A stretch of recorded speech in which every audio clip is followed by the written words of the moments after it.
The disappearing door. The Venom movie had left my youngest cousin wide-eyed and terrified. At 2 a.m, her whimpers echoed through the house, pulling me from a fitful sleep. My groggy mind navigated past the baby gate, entering her room bathed in the soft glow of a nightlight. Nightmare, huh? I mumbled, scooping up her tiny frame. Let's get you back to Dad. The hallway held 3 familiar doors: the bathroom, her room, and my uncle's. It was a simple layout I knew by heart. Yet, as my cousin pointed a trembling finger, a new door materialized between them. "That's Daddy's room," she insisted, her voice laced with a strange certainty. Uncertainty washed over me.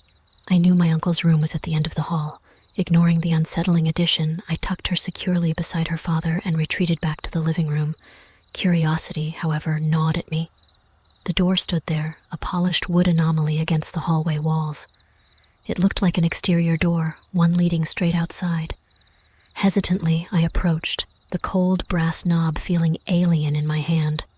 With a click and a sigh, the latch surrendered. Then, darkness.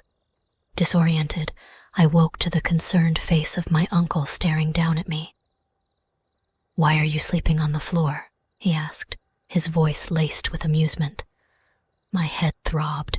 The door, the chilling darkness. It all felt like a bizarre dream. But as I scrambled to my feet, I scanned the hallway. The extra door had vanished without a trace. Nothing. Just the familiar trio. The experience left a lingering unease. That night, the shadows seemed to hold more secrets.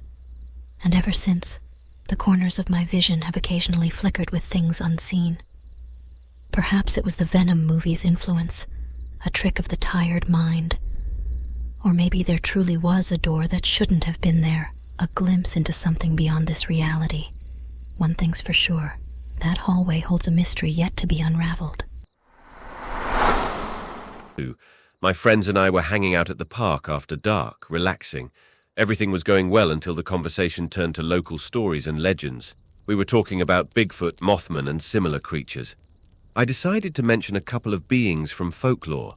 I won't even refer to them by description at this point, because I learned that night that speaking of them might bring them around. My friends and I now call them those things in the woods to avoid any trouble.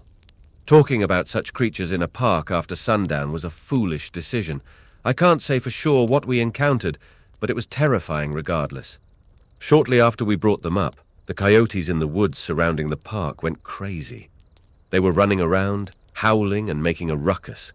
It unsettled us, but we weren't too worried yet. We changed the subject and tried to relax, despite the noise. However, the coyotes were soon overpowered by an awful cry. We had no idea what it was, but it definitely wasn't human. It was the kind of sound that sent shivers down your spine, and we knew something was terribly wrong. It was then that we realized we messed up. We're not complete idiots. We knew what to do in situations like this. It doesn't mean I wasn't scared. We knew we had to leave, but running would be a mistake. That was the advice we'd been given. If you heard something, pretend you didn't and act normal. Don't run, walk, don't talk about it. Just act calm and change the subject. So that's what we tried our best to do as we calmly walked to my car. By the way, we'd stopped smoking long before this, so I was safe to drive. The wailing, however, only grew louder. It was difficult to try to keep the conversation going about whatever we were talking about. I don't even remember. The walk wasn't exactly short either. As we approached the car, I began to hear a drumbeat, just a single steady thump. There wasn't anything around that could be the source of the music, not even another car. Nothing in sight could explain the sounds we were hearing, just the wind moving through the trees, blowing stronger and stronger. We managed to get in the car and leave the park. The wailing slowly faded away. When I thought we were far enough, I mentioned the drumming and how much it scared me. As we were talking, we slowly started hearing the screams again. That's when we promptly decided to shut up. None of us spoke another word for the rest of the night. Moral of the story: don't talk about those things in the woods, especially if you're in a park at night. Finished game. The air hung heavy with the oppressive heat of a summer afternoon. My brother's energetic daughter, Lily, bounced at my feet begging, "Uncle Larry, hide and seek, please." The old house, with its labyrinthine hallways and dusty corners, seemed to relish the game. Shadows stretched long in the fading light as we played round after round. Lily squealed with delight, her hiding spots growing ever more inventive. Then, my turn to seek arrived. 30 agonizing seconds ticked by as I recited the rhyme, my voice echoing eerily in the darkening house. As soon as I declared, "Ready or not, here I come," a cold dread gripped me. Each search came up empty, the silence growing more suffocating with each room I checked. Fear began to curdle in my stomach. The backyard was my final hope. The porch light cast a weak, flickering glow on the rickety storage shed. Dread gnawed at me as I remembered the unsettling stories whispered about the shed. Stories of forgotten belongings and strange occurrences. Still, it was the last place to search. The rusty hinges groaned as I pushed the door open. A stale, suffocating air hit me, heavy with the scent of dust and decay. The weak light barely reached the back, leaving the corners shrouded in an impenetrable darkness. But there, in the doorway, a single detail screamed at me from the gloom. A lone rocking chair sat empty, swaying gently back and forth as if propelled by an unseen hand. The rhythm was slow, methodical, unnervingly lullaby-like. My heart hammered a frantic tattoo against my ribs. "Lily? Brother?" My voice came out as a choked whisper. The rocking chair creaked to a stop. Silence. Thick, suffocating silence. A primal terror clawed at my throat. I didn't wait another second.